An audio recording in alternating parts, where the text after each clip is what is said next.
지금 대선 후보들 누구도요, 이 고용 창출에 관한 창의적인 이야기들을 안 내놓고 있습니다.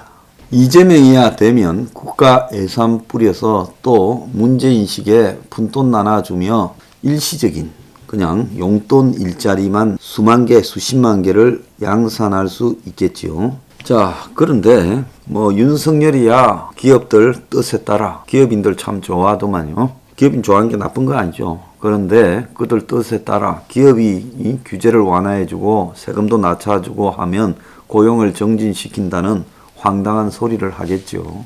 이제 기업이 고용 창출을 하는 시대가 죄송하지만은 사실상 끝나가고 있습니다. 그래서 점점 더 기업의 고용 창출 역량은 줄어들 거예요. 그렇지만은 해외로 나간 기업들을 들어오게 노력도 하고 국내에서 기업들이 일자리 창출할 수 있는 환경을 만들어야 되겠지만 그렇게 해서 창출할 수 있는 일자리가 의미 있는 일자리 숫자가 되지 못할 거라고 보고 있습니다. 그러면 우리 지금 한국 사람들이 할 수 있는 기업이 개입 못하는 일자리는 주로 서비스 업종이나 노동계층에서 생기는 일자리들일 거라고 봅니다. 근데 한 나라가 일자리들이 있으면 질 좋고 임금 많은 좋은 일자리, 또 그보다는 질이 좀 떨어지는 일자리, 또 그보다 더 낮은 교육이 좀 떨어지고 서민빈곤층의 사람들이 할 수밖에 없는 일자리도 있어요.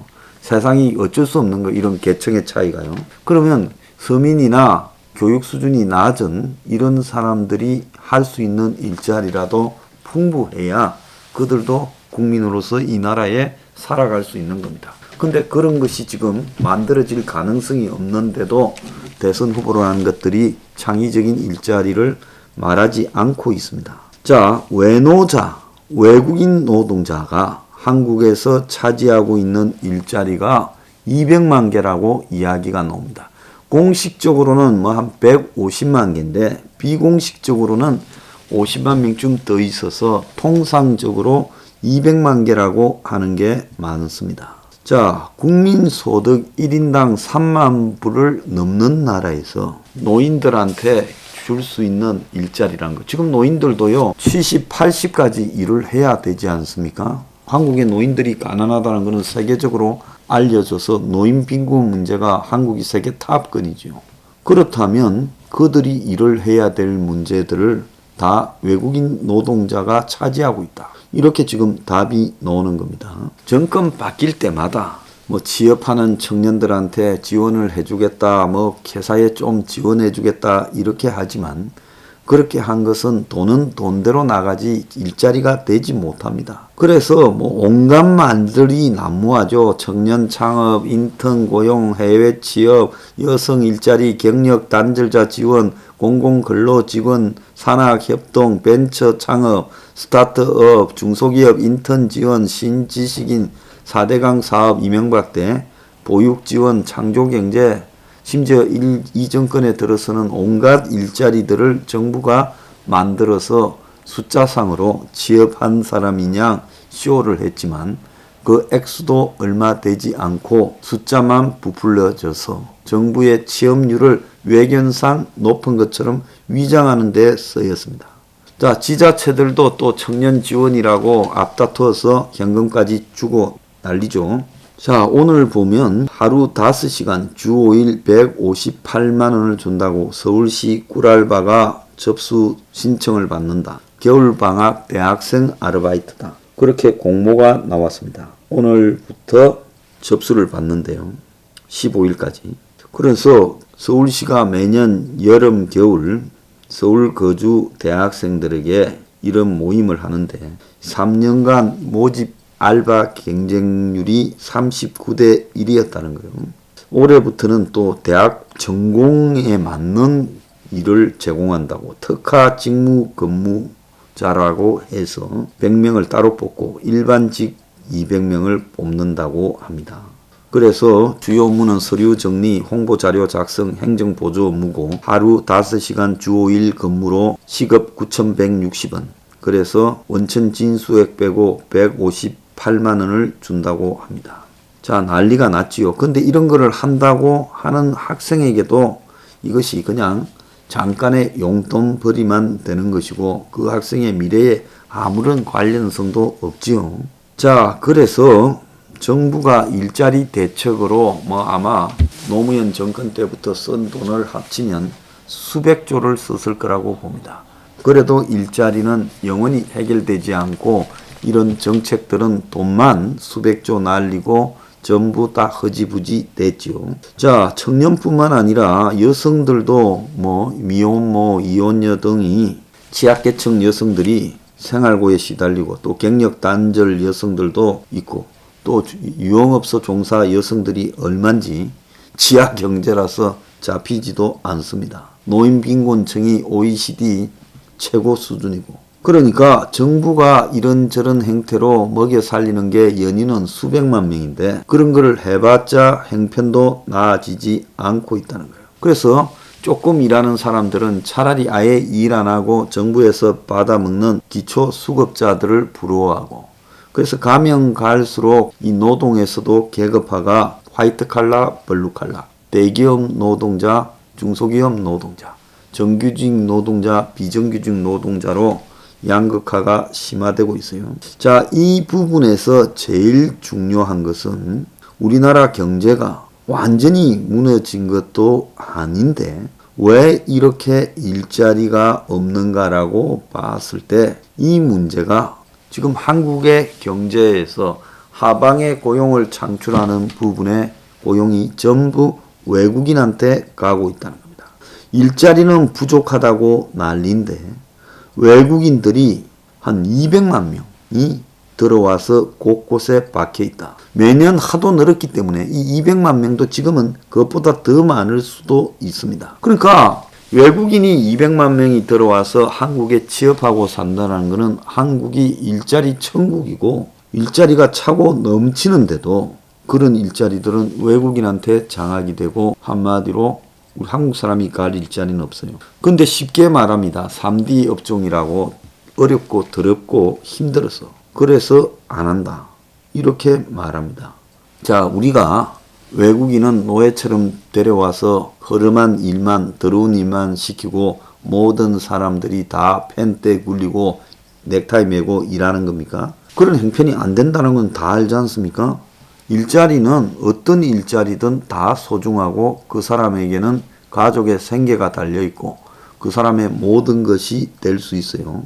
그러면 3D 업종이라는 일자리도 우리가 좀 더 낮게 만들고 한국 사람이 할 수 있도록 소중히 여기고 그런 기피하는 부분이 있다면 기피하는 부분이 임금인가 아니면 그런 자리에서 벌어지는 이 관행들이 불편해서 안 가는가 뭔가 또 부족한 그런 젊은 사람들이나 이런 여성들이 안 갈 만큼 노인들이 느끼는 문제들이 있는가 그런 것들을 해소하는 쪽에 집중을 해야 되는 겁니다.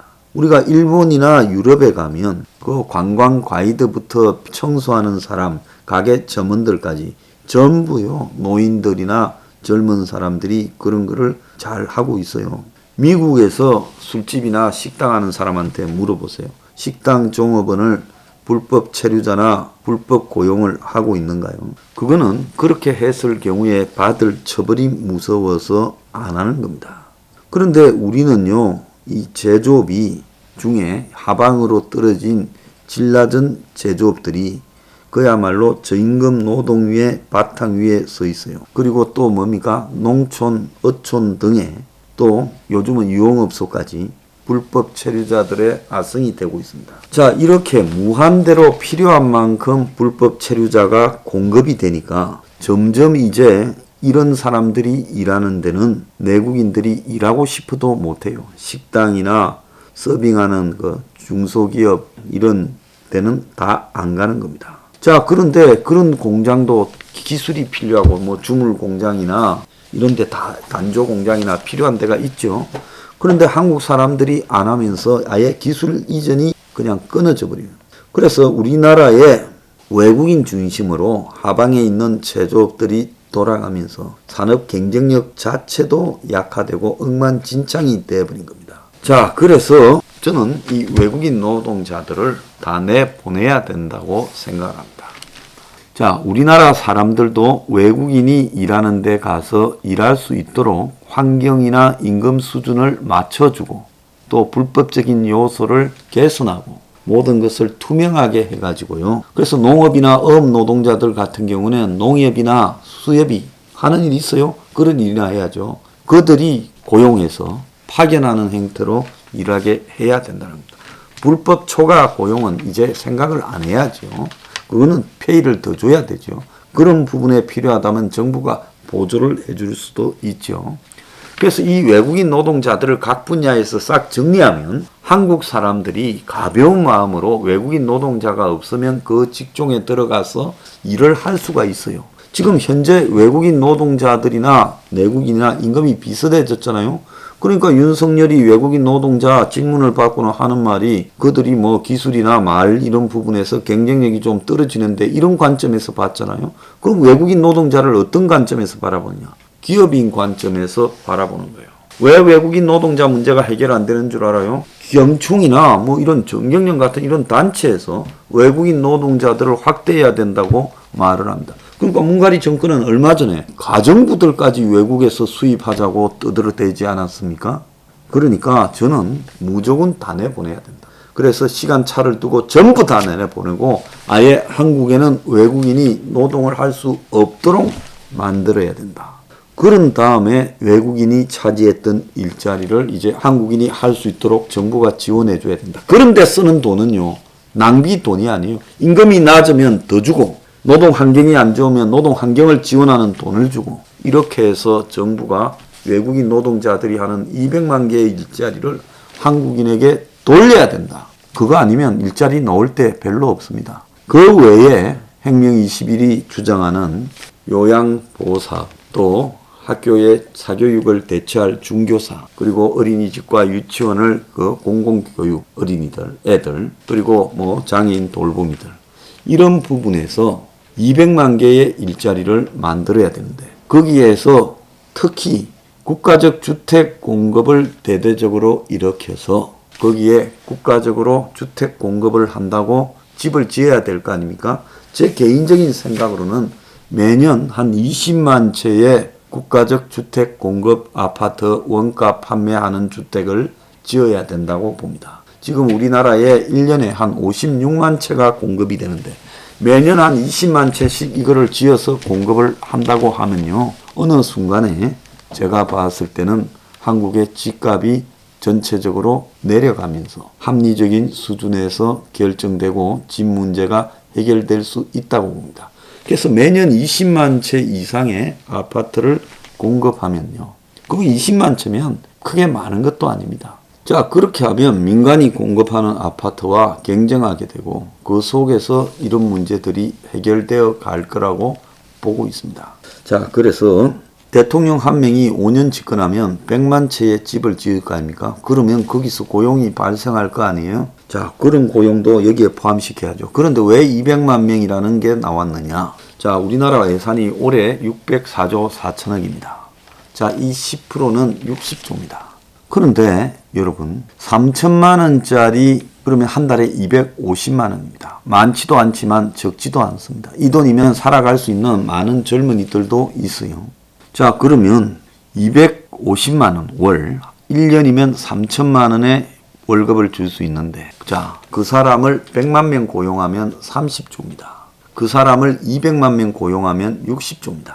그러면 국가 예산의 10%입니다. 국가 예산이요 여기저기 낭비돼서 한 30%는 부실하게 빠져나간다. 전 그래 알고 있습니다.